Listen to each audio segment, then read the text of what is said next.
Hello everyone, welcome to my channel. आज की कहानी है सौदे की शादी पार्ट 18। अगर आपको कहानी पसंद आए तो वीडियो को लाइक करें, शेयर करें और चैनल को सब्सक्राइब करें। अपने डैडी की बात सुनकर ईशा भी मुस्कुराकर अपने बैग से दूसरे पेपर निकाल कर बोली, मुझे पता था कि आप ऐसा ही कुछ करेंगी, इसलिए मेरे पास इनकी 1000 कॉपीज हैं। तो आप जितने चाहे उतने फाड़ सकते हैं, पर साइन तो आपको करना ही होगा। और अगर आपने साइन नहीं किया तो मुझे कोर्ट तक जाने में कोई परेशानी नहीं होगी। फिर आपकी सारी इज्जत जो आपने इतने सालों में कमाई, वो सब एक ही पल में मिट्टी में मिल जाएगी। और लोग क्या बोलेंगे, आपने कभी सोचा भी है? बोलकर मुस्कुराते हुए पेपर आगे करते हुए बोली, साइन कर दीजिए डैडी। नहीं तो अगर मैं कोर्ट गई तो बहुत बदनामी होगी और आपकी शादी का सच सबके सामने आ सकता है। ऐसा हो सकता है डैडी, अगर जज ने डिवोर्स की वजह पूछी। बोलते हुए वह मुस्कुरा देती है। उसकी बात सुनकर दर्शन गुस्से में बोला, तुम ऐसा कुछ भी नहीं कर सकती हो, मैं तुम्हारा डैड हूँ। जिसे सुनकर ईशा बोली, बस इसी बात का तो अफसोस है डैडी, आप मेरे डैडी हो। काश आप मेरे डैडी नहीं होते तो मुझे भी बचपन में पिता का प्यार मिला होता। बोलते हुए उसकी आंखें हल्की सी नम हो जाती है। उन्हें साफ कर वह बोली, डैडी मैंने आपसे कभी कुछ नहीं मांगा, पर आज दूसरी बार मांग रही हूँ। इन पेपर्स पर साइन कर दो। मैं ही थी जिसने आपसे और दादी से मम्मा को लाने की जिद की थी, और अब मैं ही यही कह रही हूँ कि आप उन्हें डिवोर्स दे दो। मेरी यह दूसरी और आखिरी विश पूरी कर दो डैडी। मुझे मेरी शादी का तोहफा नहीं दोगी? मुझे मेरी शादी के तोहफे में बस यही चाहिए और कुछ भी नहीं। बोलते हुए अपनी आंसुओं से भरी नजरों से दर्शन को देख रही होती है। ईशा की आंखों में आंसू, और उसकी बात सुनकर दर्शन उन पेपर को लेकर उन पर साइन कर देता है। जिसे देखकर ईशा दर्शन के गले लगकर बोली, thank you daddy, thank you so much. बोलते हुए वह दर्शन को कसकर गले लगा लेती है। फिर आगे बोली, हम दोनों माने या न माने डैडी, पर सच तो यही है कि मैं आपकी बेटी हूँ और आप मेरे डैडी। भले ही आप इसे माने या न माने, पर इसे कोई भी झुठला नहीं सकता। बोलते हुए उनसे अलग होती है और आगे बोली, यहाँ आने से पहले मम्मा ने मुझे कहा था कि मैं कल के लिए आपसे माफी मांगू। जो भी मैंने आपसे कहा उसके लिए सॉरी डैडी। बोलकर मुस्कुराती है और वहां से यूहान का हाथ पकड़कर बाहर चली जाती है। उसके जाने के बाद दर्शन एक लंबी सांस लेते हुए बोला, तुमने सही कहा, तुम मेरी बेटी हो और मैं भले ही कभी यह बोल नहीं पाया, पर सच तो यही है कि मैं भी तुमसे प्यार करता हूँ। मैं तुम्हारी आंखों में आंसू नहीं देख सकता। बोलते हुए वह थोड़ी देर रुक जाता है, फिर आगे बोला, मैं तुम्हें दुखी नहीं कर सकता, ना ही मैं ईशानी को खुद से दूर जाने दे सकता हूँ, पर मैं हमारे बीच आए उस कांटे को तो मिटा ही सकता हूँ ना। बोलकर मुस्कुराया और अपनी जेब से मोबाइल निकालकर किसी को फोन कर बोला, उस ईशान मलिक को जान से मार दो। कल के पेपर में मुझे यह खबर पढ़ने को मिलनी चाहिए। बोलकर फोन काट देता है, फिर मुस्कुरा कर बोला, नहीं बेटा नहीं, इतनी आसानी से नहीं, मैं तुम्हारी मम्मा को नहीं छोड़ने वाला। बोलकर सोफे पर बैठ जाता है। दूसरी तरफ ईशा यूहान से बोली, यूहान मुझे तो यकीन ही नहीं हो रहा कि डैडी ने पेपर पर साइन कर दिए। जब मम्मा सुनेगी तो वह बहुत खुश होगी। बोलकर मुस्कुराने लगती है।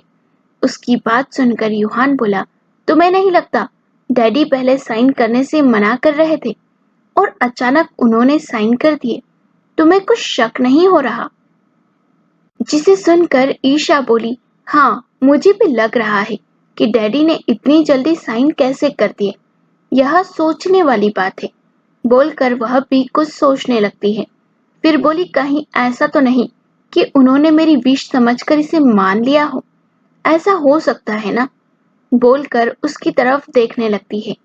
उसकी बात सुनकर योहान कुछ भी नहीं बोलता। वह बस गाड़ी ड्राइव करने में फोकस करता है। दूसरी तरफ ईशानी और ईशान दोनों ही घर पर अकेले होते हैं। साथ ही दोनों एकदम खामोश होते हैं। किसी को यह भी समझ नहीं आता कि क्या बोलना चाहिए और क्या नहीं। तभी ईशानी खामोशी को तोड़ते हुए उस घर को देख बोली, ये घर काफी ज्यादा सुंदर और अच्छा है। जिसे सुन ईशान मुस्कुराकर बोला, ये बिल्कुल वैसा है जैसा हमने सोचा था।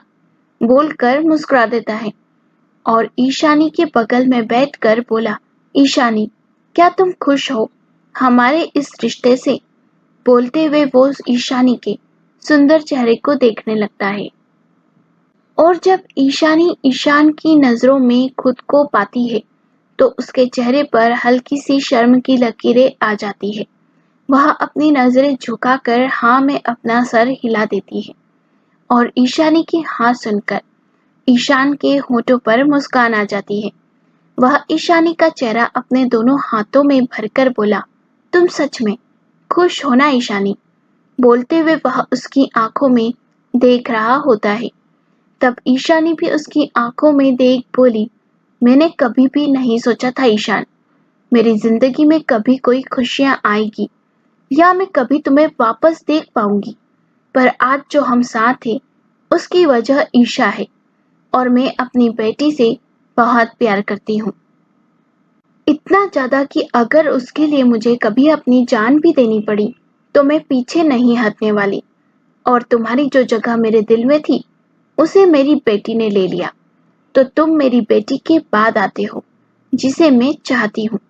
बोलते हुए वह ईशान की आंखों में देख रही होती है और अपनी बात को आगे बढ़ाते हुए बोली, ईशान, ईशा मुझे जब मिली, जब मैंने जीने की सारी उम्मीद ही छोड़ दी थी। एक पल तो मुझे ऐसा लगा कि अब मुझे मर ही जाना चाहिए।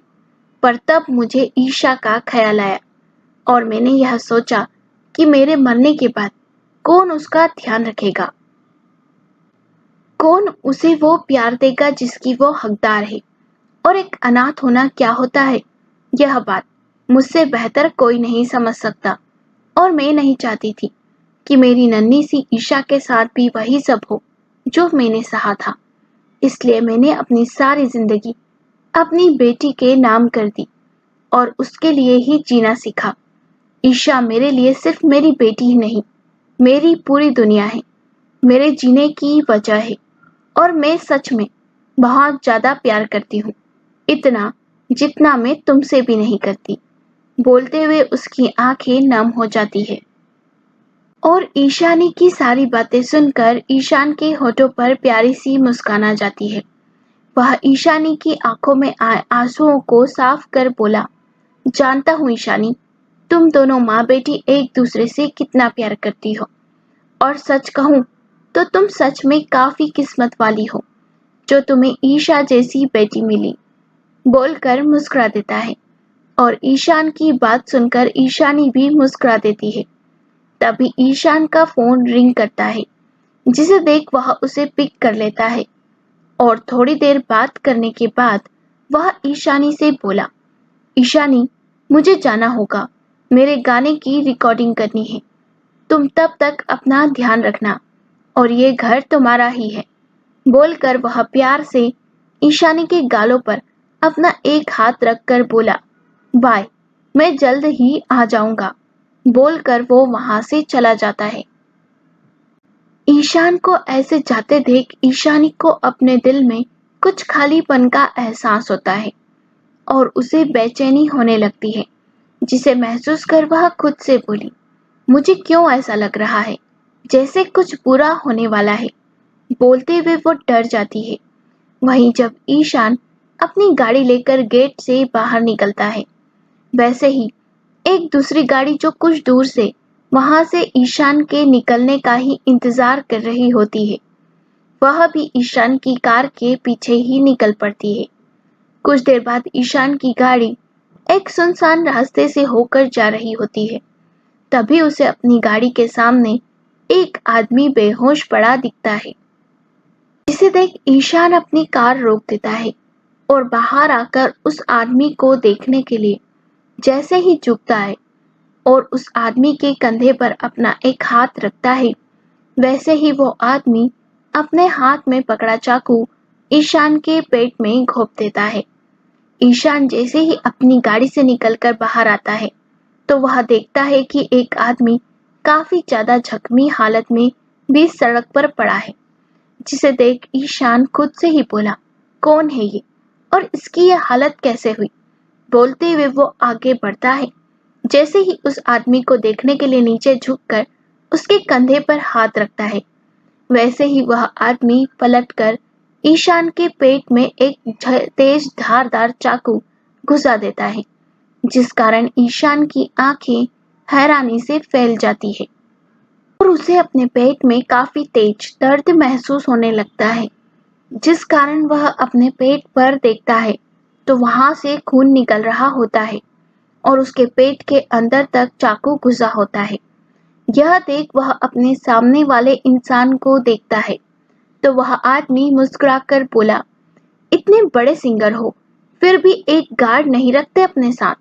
मुस्कुराकर वह बोलता है और उसकी बात सुन ईशान अपनी लड़खड़ाती आवाज में बोला, कौन हो तुम और तुमने ये क्यों किया? जिसे सुन वहां पर और दो आदमी आ जाते हैं और ईशान पर हंसते हुए बोले, वैसे हम तुझे मारना तो नहीं चाहते थे, पर हमें एक अच्छी मोटी रकम मिली है तुझे मारने की, जिस कारण हमने तुझे मारा। बोलकर हंसने लगते हैं और एक आदमी अपने हाथ में पकड़ा बेट ईशान के सर पर मारता है, जिससे बचने के लिए ईशान झुक जाता है और वह बेट उसे नहीं लगता। यह देख और दो आदमी आकर ईशान को उसके दोनों हाथों से पकड़ लेते हैं और उसे मारने लगते हैं। ईशान उन लोगों से बचने की कोशिश तो करता है पर बच नहीं पाता, क्योंकि उसके पेट में चाकू घुपा हुआ होता है और उसका काफी ज्यादा खून भी बहने लगता है, जिस कारण वह अपना बचाव भी नहीं कर पाता है और वह तीनों आदमी देखते हैं कि ईशान अब हदमरी हालत में हो चुका है और वह अब कभी भी मर सकता है। ये देख तीनों खुश होने लगते हैं। तभी एक आदमी और एक चाकू निकालकर ईशान का गला काटने वाला होता है, मगर वह ऐसा कर पाता उससे पहले ही वहां पर पुलिस की गाड़ी आ जाती है और पुलिस की गाड़ी देख उन आदमियों की जान हलक में आ जाती है और वे वहां से भागने की कोशिश करते हैं, पर उससे पहले ही पुलिस उन सबको पकड़ लेती है और उन्हें अपने साथ ले जाती है। दूसरी तरफ ईशानी काफी ज्यादा बेचैन होकर सिटिंग एरिया में ही चक्कर लगा रही होती है और उसे काफी ज्यादा बेचैनी होने लगती है और उसका मन भी काफी ज्यादा घबरा रहा होता है। ईशानी खुद से ही बातें करते हुए बोली, पता नहीं क्यों मगर दिल काफी बेचैन है, जैसे कुछ तो गलत हुआ है। पर क्या ईशा और यूहान ठीक होंगे ना? और ईशान बोलते हुए वो रुक जाती है और आगे बोली, वह तो ठीक होगा ना, उसे कहीं कुछ भी हुआ तो नहीं होगा ना? कहते हुए वह काफी परेशान होने लगती है। वह अभी परेशान हो ही रही होती है, तभी उसका मोबाइल रिंग करने लगता है। उसे देखकर वह जल्दी से फोन उठाकर अपने कान से लगा लेती है तो दूसरी तरफ से आवाज आती है, हेलो मिस ईशानी। यह सुनकर ईशानी बोलती है, जी मैं ईशानी, पर आप कौन? दूसरी तरफ से आवाज आती है, मैं इंस्पेक्टर बोल रहा हूँ। किसी ने मिस्टर ईशान पर जानलेवा हमला किया है और वह पूरी तरह से घायल है। हम उन्हें सिटी हॉस्पिटल लेकर आए हैं। उन्होंने बेहोश होने से पहले आपका नाम लिया था, जिस कारण हमने आपको कॉल किया। इतना कहकर इंस्पेक्टर फोन कट कर देता है। ईशानी के हाथ से मोबाइल छुटकर नीचे गिर जाता है और उसकी आंखों से मोटे मोटे आंसू बहने लगते हैं। वह जोर जोर से रोने लगती है और साथ ही अपने सीने में तेज दर्द महसूस करने लगती है। फिर वह किसी तरह खुद को संभालती है और अपनी जगह से खड़ी होकर अपना पर्स लेकर घर से बाहर निकल जाती है। दूसरी तरफ ईशान पर हमले की खबर जंगल में आग की तरह फैल जाती है। यह खबर सुनकर ईशान के सभी फैंस का बुरा हाल हो जाता है। बहुत से लोग उसे देखने के लिए हॉस्पिटल तक पहुंच जाते हैं, मगर पुलिस किसी को भी अंदर नहीं जाने दे रही थी। वहां पर भारी संख्या में पुलिस बल तैनात कर दिया गया था, क्योंकि ईशान कोई मामूली व्यक्ति नहीं, बल्कि देश का बहुत बड़ा सिंगर था। उसकी फैन फॉलोइंग भी मिलियंस में थी, इसलिए पुलिस को अंदेशा था कि भीड़ बेकाबू भी हो सकती है। हर जगह सभी सोशल मीडिया प्लेटफॉर्म पर बस यही खबर फैल चुकी थी और ईशान के फैंस पुलिस पर दबाव बना रहे थे कि वे मुजरिम को जल्द से जल्द सजा दे। इस कारण पुलिस पर भी भारी दबाव बन चुका था। जब यूहान और ईशा को इस घटना के बारे में पता चलता है, तो वे दोनों भी बहुत ज्यादा परेशान हो जाते हैं और हॉस्पिटल के लिए निकल पड़ते हैं। अब तक ईशानी भी हॉस्पिटल पहुंच चुकी थी। उसका हाल बहुत बुरा हो चुका था। वह भीड़ को पार कर जैसे तैसे गेट तक पहुंचती है और वहां मौजूद एक पुलिस वाले को बोलती है, मैं ईशानी हूँ, मुझे इंस्पेक्टर का कॉल आया था, मुझे अंदर जाने दो प्लीज। कहते हुए वो रोने लगती है। जिस इंस्पेक्टर ने ईशानी को फोन किया था, वह उसे अंदर आने की परमिशन दे देता है। जब ईशानी ईशान के बेड के बाहर जाती है, तो उसे वही आदमी दिखता है जिसने उसे लिफ्ट दी थी। उसे देखते ही ईशानी उसके पास जाकर रोते हुए बोली, ईशान, ईशान कैसा है? वह ठीक तो है ना? उसे कुछ हुआ तो नहीं ना? कहते हुए उसकी आंखों से लगातार आंसू बह रहे होते हैं। ईशान की बात सुनकर मैनेजर बोला, अभी कुछ भी कहा नहीं जा सकता। ईशान को काफी गहरी चोटें आई है और डॉक्टर अंदर उसका इलाज कर रहे हैं। यह कहते हुए वह अपना सर झुका लेता है। ईशानी भी बहुत ज्यादा परेशान होकर इधर उधर चक्कर लगाने लगती है। उसकी आंखों से लगातार आंसू बह रहे होते हैं। थोड़ी देर में ईशा और यूहान भी वहां आ जाते हैं। जब ईशा अपनी मम्मा को इस तरह रोते हुए देखती है, तो उसे बहुत बुरा लगता है। वह अपनी मम्मा के पास जाकर उन्हें गले लगा लेती है और कहती है, मम्मा, आप शांत हो जाओ, ईशान को कुछ नहीं होगा, वह एकदम ठीक हो जाएगा, आप भरोसा रखो, सब ठीक हो जाएगा। कहते हुए वह अपनी मम्मा की पीठ सहला रही होती है। अपनी बेटी की बात सुनकर ईशानी रोते हुए बोली, वह सच में ठीक तो हो जाएगा ना ईशा? उसे कुछ होगा तो नहीं ना? अगर उसे कुछ भी हुआ तो मैं खुद को कभी माफ नहीं कर पाऊंगी। यह कहते हुए वह जोर जोर से रोने लगती है। रोते हुए ही वह अपनी बात को आगे बढ़ाते हुए बोली, मैं इतने साल उससे दूर रही, पर दिल में हमेशा एक उम्मीद थी कि मेरा प्यार जहाँ भी है वह ठीक है, सही सलामत है, और उसे सही सलामत देखकर मैं भी ठीक थी। मगर जब आज उसके बारे में यह सुना, तो मैं पूरी तरह टूट चुकी हूँ बेटा। मैं सच कह रही हूँ, जिस तरह तुम दोनों के बिना नहीं रह सकती, ठीक उसी तरह अगर ईशान को कुछ भी हुआ तो मैं उसके बिना भी जिंदा नहीं रह पाऊंगी। वह भले ही मुझसे दूर रहे, जहाँ भी रहे सही सलामत रहे, मुझे और कुछ नहीं चाहिए। बस उसे कुछ भी नहीं होना चाहिए। उसे कुछ होगा तो नहीं ना बेटा? यह कहते हुए वह जोर जोर से रोने लगती है। अपनी मम्मा की यह हालत देखकर ईशा की आंखों में भी आंसू आ जाते हैं। वह भी रोते हुए बोली, हाँ मम्मा, आप खुद को संभालो, ईशान को कुछ नहीं होगा। आप दोनों का प्यार इतना सच्चा है मम्मा, जिसे देखकर तो भगवान का दिल भी पिघल जाए। और आप अपने उस भगवान पर भरोसा रखो, वह आपके ईशान को कुछ भी नहीं होने देंगे। ईशान जल्द ही उठ जाएगा। कहते हुए वह ईशानी को शांत करवाने की कोशिश करती है। वहीं दूसरी तरफ यूहान ईशान के मैनेजर के पास बैठा दरवाजे की ही तरफ देख रहा होता है। उसे ईशा की आंखों में आए आंसू बिल्कुल भी अच्छे नहीं लगते। उसे अब गुस्सा आ रहा होता है उस इंसान पर जिसने ईशान को मारने की कोशिश की। अगर इस समय वह इंसान उसके सामने होता तो यूहान सच में उसका खून ही कर देता, क्योंकि उसी इंसान के कारण ईशान की ऐसी हालत हुई थी और उसकी ईशा अपनी मम्मा की आंखों में आंसू देखकर खुद भी रो रही होती है। करीब 4 घंटे बाद ऑपरेशन रूम का दरवाजा खुलता है और डॉक्टर बाहर आते हैं, जिन्हें देख वो सभी जल्दी से उनके पास जाकर खड़े हो जाते हैं। तभी ईशानी बोली, डॉक्टर, ईशान ठीक तो है ना? उसे कुछ हुआ तो नहीं ना? वो अब खतरे से बाहर तो है ना? बोलते हुए उसकी आवाज काफी ज्यादा भारी हो चुकी होती है। तभी डॉक्टर उसे देख बोले, आखिर क्या कहा डॉक्टर ने? क्या ईशान ईशानी से दूर हो जाएगा? अब क्या करेगा दर्शन? देखिए अगले भाग में। प्लीज हमें कमेंट कर बताएं कि कहानी कैसी लगी और चैनल को ज़्यादा से ज़्यादा सब्सक्राइब करें। वीडियो पसंद आई हो तो लाइक करें और शेयर करें।